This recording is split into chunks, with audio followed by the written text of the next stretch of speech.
விடுதலைக்கு வித்திட்ட வேலூர் புரட்சி மண்ணில் மிக எழுச்சியோடு நடைபெற்றுக் கொண்டிருக்கின்ற தமிழ்நாடு அரசு ஒரு அற செயல்பாடாக 4வது இந்த புத்தக திருவிழாவினை இந்திய சுதந்திரம் பெறுவதற்கு எந்த கோட்டையிலே முதல் சுதந்திர போர் தொடங்கினோமோ அதே கோட்டையிலே மிக சிறப்பாக நடத்தி கொண்டிருக்கின்ற நம்முடைய தமிழ்நாடு அரசுக்கும்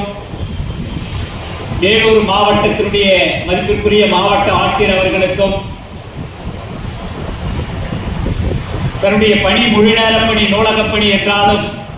புத்தகங்களை மக்களுக்கு எடுத்து செல்வது என்றாலும் நூலகத்திற்கு வருகின்ற மாணவர்களுக்கும் பொதுமக்களுக்கும் புத்தகங்களை வழங்குவது வழிகாட்டுவது என்றாலும்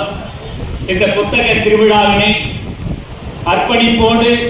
4வது ஆண்டாக ஒருங்கிணைத்து நடத்தி வரும் நம்முடைய மதிப்பிற்குரிய மாவட்ட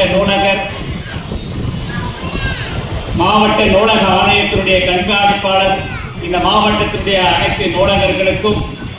இந்த நேரத்திலே என்னுடைய பணிவான வணக்கத்தையும் பாராட்டுகளையும் தெரிவித்துக் கொள்கின்றேன். இந்த புத்தக திருவிழா 28ஆம் தேதி தொடங்கினாலும்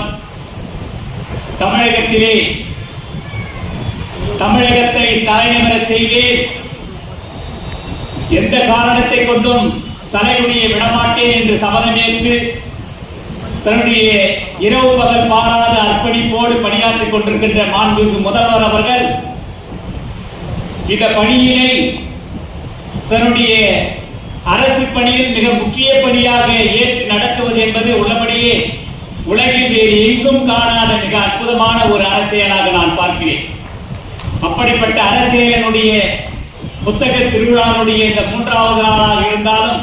கலை இலக்கிய அரங்கினுடைய சிந்தனை அரங்கினுடைய 2வது நாள் நிகழ்ச்சியிலே பங்கேற்று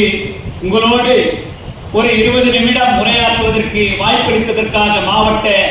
நிர்வாகத்திற்கும் பொது நூலகத்துறைக்கும் நான் நன்றி பாராட்டுகிறேன். எனக்கு பின்னதாக இந்த நிகழ்ச்சியிலே எங்களுக்கெல்லாம் வழிகாட்டியாக எங்களுக்கெல்லாம் இலக்கியத்தை, கதைகளை, கலைஞரை, அறப்பணிகளை, மக்கள் நல கல செயல்பாடுகளை கற்றுக் கொடுக்க வழிகாட்டிய எங்களுடைய மூத்தவர் மதிப்பிற்குரிய மதுக்கூர் ராமலிங்கம் அவர்கள் நம்முடைய வேலூரிலே